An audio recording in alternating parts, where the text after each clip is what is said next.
कल की तस्वीर तो आपने देखी ली, कितनी जबरदस्त तस्वीर थी। चुनाव आयोग से सवाल पूछ रहा है विपक्ष और जवाब कौन दे रहा है? बीजेपी।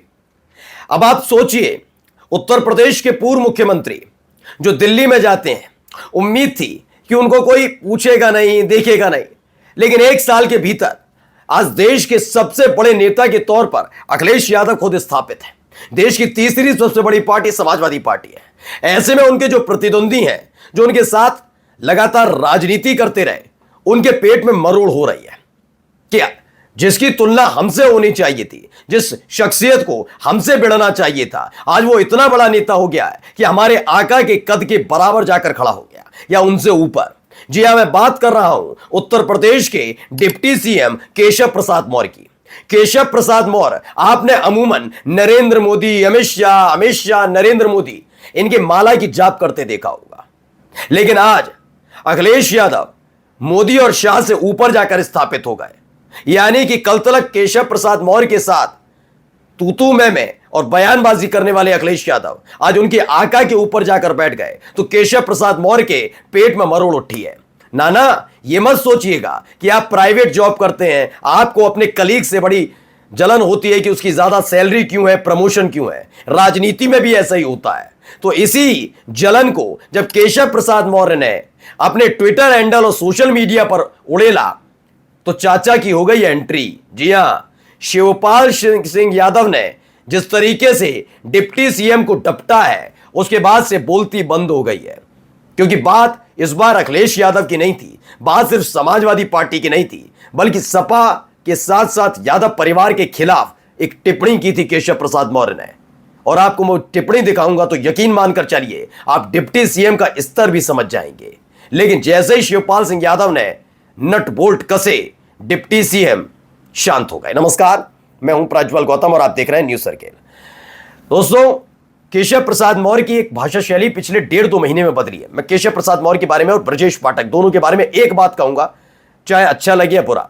बीच में उन्होंने जरूर अपनी लाइन लेंथ को बिगाड़ा था, लेकिन केशव प्रसाद मौर्य ने हिंदू मुसलमान नहीं किया। हां, केशव प्रसाद मौर्य ने कभी ऐसी टिप्पणियां नहीं की जिससे यह लगे कि वो परिवार के बारे में बोलते। एक बार उन्होंने की थी, जब विधानसभा में उनके पास शब्द नहीं बचे तो उन्होंने उल्टा बोल दिया था और उसका खामियाजा तुरंत भुगतना पड़ा, क्योंकि अखिलेश यादव उसी सदन में मौजूद थे। लेकिन तब से वो समझ गए थे कि इस परिवार तक बात नहीं आनी चाहिए, किसी के परिवार पर टिप्पणी नहीं करनी चाहिए। लेकिन जब बौखलाहट चरम पर आ जाती है तो कुछ ऐसा ही होता है। एक बार फिर से वही केशव प्रसाद मौर्य करने पर उतारू हो गए, जिसके लिए बीजेपी के दिग्गज से दिग्गज नेता जाने जाते हैं।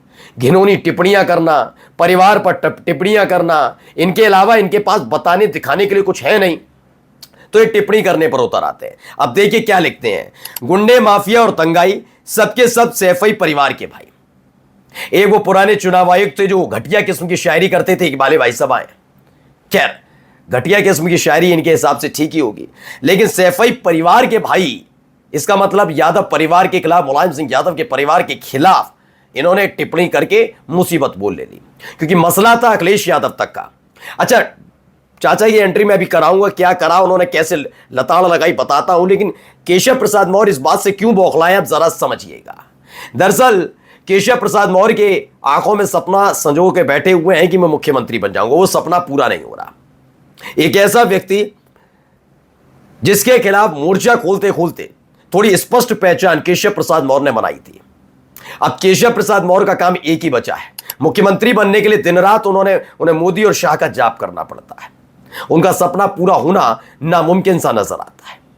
ऐसे में एक तस्वीर ने जिस तरह से उत्तर प्रदेश से निकालकर अखिलेश यादव को राष्ट्रीय स्तर का नेता के तौर पर स्थापित कर दिया, एक साल के भीतर अखिलेश यादव ने साबित कर दिया कि वो इंडिया गठबंधन का नेतृत्व भी कर सकते हैं। उसने बौखलाहट पैदा कर दिया। लेकिन केशव प्रसाद मौर्य, छोड़ दीजिए एनडीए का नेतृत्व करेंगे, छोड़ दीजिए वो एनडीए में एक महत्वपूर्ण भूमिका में आएंगे, वो उत्तर प्रदेश के मुख्यमंत्री बनने लायक तक भी नहीं। एक ऐसा नेता जो अपनी कुर्सी डिप्टी सीएम रहता हुआ ना बचा पाया हो, इतनी सारी तोहमतें हैं उनके ऊपर, बेचारे क्या ही करें।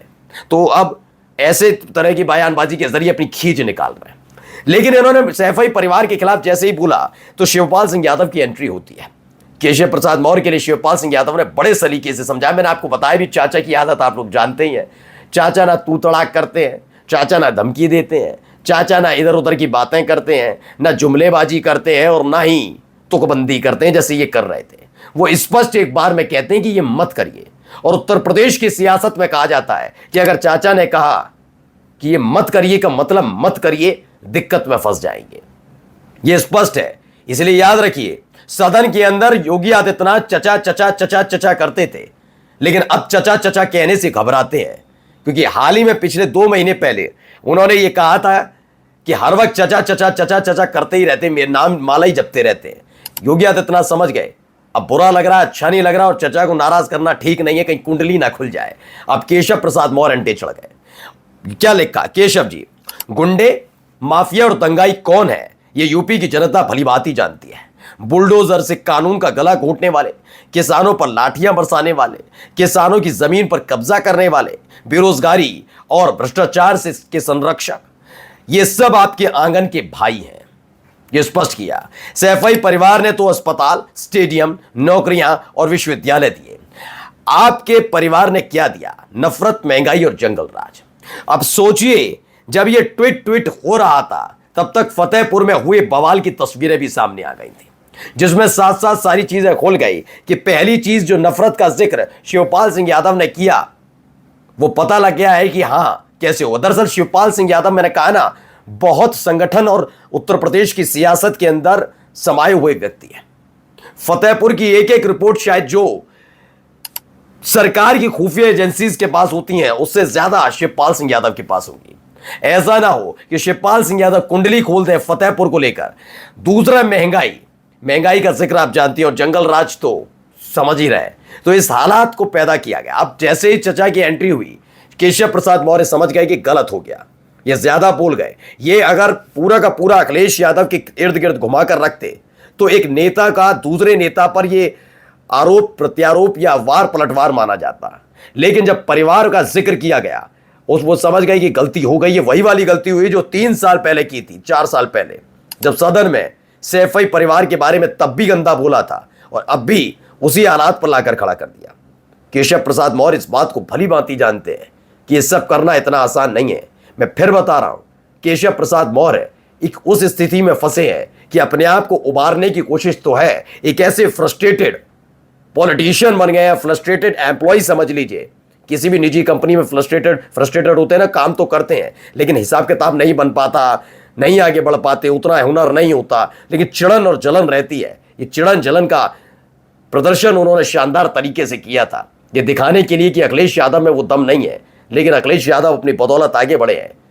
लेकिन परिवार पर तंज कसकर केशव प्रसाद मौर्य ने बड़ा भारी पंगा ले लिया, और जब चाचा की एंट्री हुई तो हालात ये हो गए कि अब बोलती बंद हो गई है। नमस्कार।